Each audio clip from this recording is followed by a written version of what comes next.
নবী করিম সাল্লাল্লাহু আলাইহি ওয়াসাল্লাম বলেছেন, পৃথিবীতে যত খুন হবে কিয়ামত পর্যন্ত, মনোযোগ রাখেন, পৃথিবীতে কিয়ামত পর্যন্ত যত খুনের ঘটনা ঘটবে, সমস্ত খুনের পাপের একটা অংশ কাবিলের আমলনামায় যুক্ত করা হবে।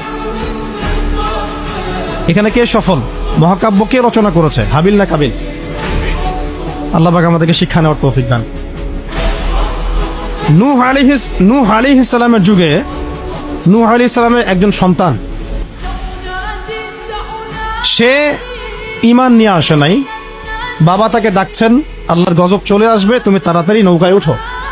সে বলছে যে আমি নৌকায় উঠবো না, আমি পাহাড়ের উপর উঠে যাব। ইয়াসিমুনি মিনাল মা, পাহাড় আমাকে পানি থেকে বাঁচাবে।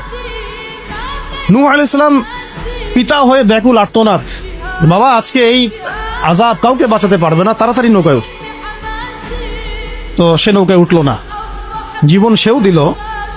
এবং নূহ আলাইহিস সালাম কান্নাকাটি করছেন আল্লাহর কাছে, আল্লাহ ইন্নাহু মিন আহলি, সে আমার পরিবারের একজন, তাকে মাফ করে দাও। আল্লাহ রাব্বুল আলামিন বলছেন লাইসা মিন আহলিক, সে তোমার পরিবারের কেউ না।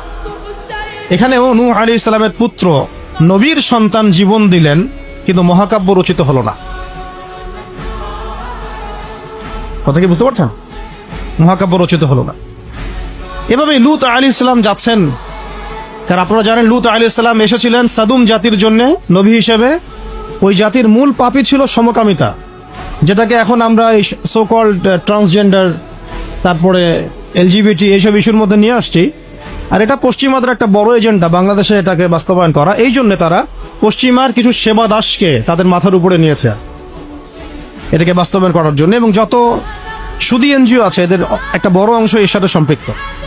কয়দিন পরে যদি দেখা যায় যে ক্লাসরুমের মধ্যে আপনারা বসে আছেন, ডানে বামে এলজিবিটি লোকজন বসে আছে, অবাক হওয়ার কিছু নাই।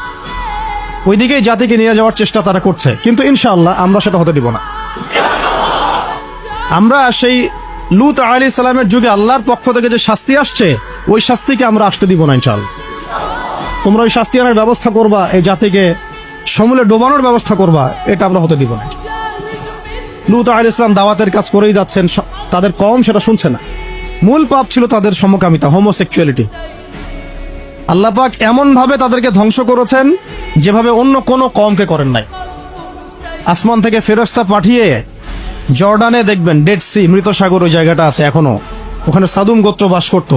পাখা দিয়ে ফেরেশতারা তাদের পাখা দিয়ে ওই জায়গাটায় এইভাবে উঠিয়ে আসমানে উঠিয়ে আসমান থেকে পাথর বর্ষণ করে এদের সবাইকে থ্যাতলা করে আবার উল্টা দিকে দাফন করে দেওয়া হয়েছে।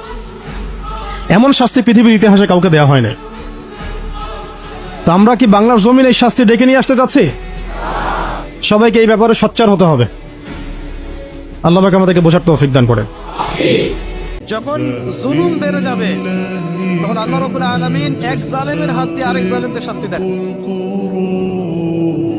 যখন জুলুম বেড়ে যাবে, তখন আল্লাহ পাক এক জালেমের হাত দিয়ে আরেক জালেমকে শাস্তি দিয়ে থাকেন।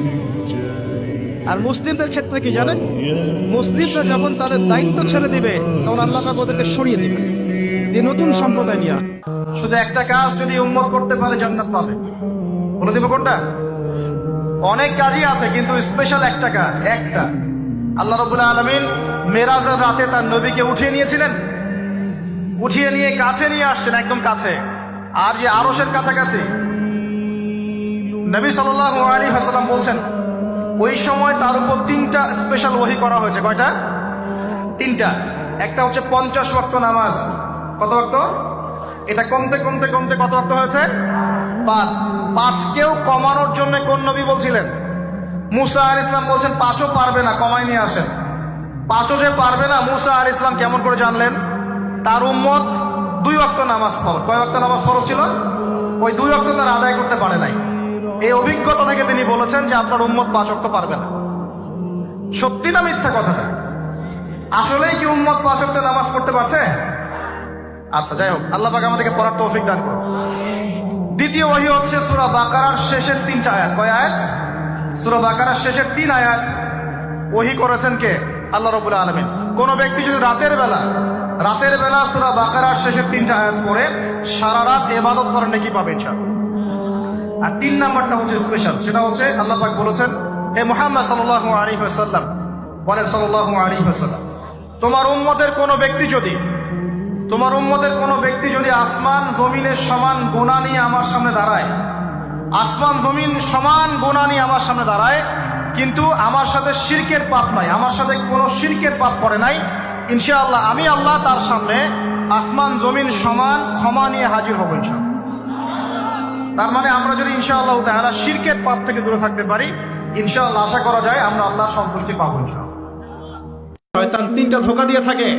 শয়তান বোঝায় এখন অনেক সময় পড়ে আছে, পরে করে নিও। এই করতে করতে কত মানুষ কবরে চলে গেছে, তার ফিকির নেই। শয়তান বোঝায় এখনই এত তাড়াহুড়ার কি আছে, কেবল যুবক, কেবল যৌবন, বার্ধক্যে গিয়ে ভালো হয়ে যেও। শয়তান এগুলো বোঝায়। শয়তান বোঝায় তুমি পারবে না, তোমার দ্বারা হবে না। আবার শয়তান এটাও বোঝায় আমি অনেক জানি, আমার জানার কোনো দরকার নাই। শয়তানের ধোঁকাগুলো থেকে বেঁচে থাকেন। হাদিসের মধ্যে নবীজি বলেছেন যে ব্যক্তি রোজা রেখে অন্যায় কাজ ছাড়তে পারলো না, মানে আল্লাহর মাসিয়াত ছাড়তে পারলো না, এই যে কাবায়ের ফাওয়াহিশ এগুলো ছাড়তে পারলো না, অশ্লীলতা ছাড়তে পারলো না, মিথ্যা ছাড়তে পারলো না, বেহায়াপনা ছাড়তে পারলো না, তার না খেয়ে থাকায়, পানি না পান করায় আল্লাহর কিচ্ছু যায় আসে না। আজকে আবু সাইদ জীবিত থাকলে এই কথাটাই বলতো, এই জন্য রক্ত দিয়েছিলাম নাকি আমি কি এই জন্য রক্ত দিয়েছিলাম নাকি? আজকে মুগ্ধ থাকলে এই কথাই বলতো, আমি এই জন্য রক্ত দিই না।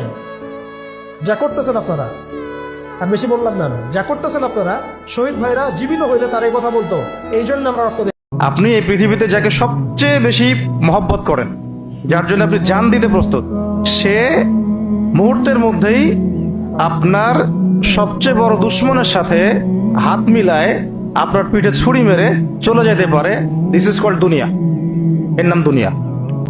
যে একটা সম্পর্ক শুধুমাত্র ভালোবাসার ভিত্তিতে টিকে থাকে না। ভালোবাসার চেয়ে বড় জিনিস হচ্ছে বিশ্বাস। আর সেই বিশ্বাস যখন উঠে যায় তখন পরিবার ভেঙে যায়, স্বামী স্ত্রীর বন্ধন ভেঙে যায়, সামাজিক কাঠামো ভেঙে যায়। আমাদের সমাজ থেকে বিশ্বাসটা উঠে গেছে, দেখবেন কেউ কাউকে বিশ্বাস করতে পারে না। হ্যাঁ, উম্মে আমারা একজন নারী সাহাবী, উম্মে আমারা উহুদের যুদ্ধে চতুর্দিক থেকে আল্লাহ নবীকে আক্রমণ করা হচ্ছে, তিনি একাই তীর ছুটছেন। মহিলা সাহাবী, নারী সাহাবী, আমাদের নারী মেহেদি দেয় বসে বসে, তাও বয়ফ্রেন্ডের জন্য। আমাদের নারীরা ঘরে বসে বসে মেহেদি দেয়, পার্লারে যায় বয়ফ্রেন্ডের জন্য। আর উম্মে আমারা রাদিয়াল্লাহু আনহা, তাদের মতো সাহাবীরা জীবন দেন রাসূলের জন্য, স্বাধীনতা। আল্লাহ ছাড়া কেউ আপন না, আল্লাহ ছাড়া আপন কেউ না, আর আল্লাহ ছাড়া সত্যিকার অর্থে আপনাকে আমাকে ভালো কেউ বাসে না। শুধু আল্লাহই আপনাকে ভালোবাসে। এটা আপনারা হারে হারে উপলব্ধি করবেন যত দিন যাবে ইনশাআল্লাহ।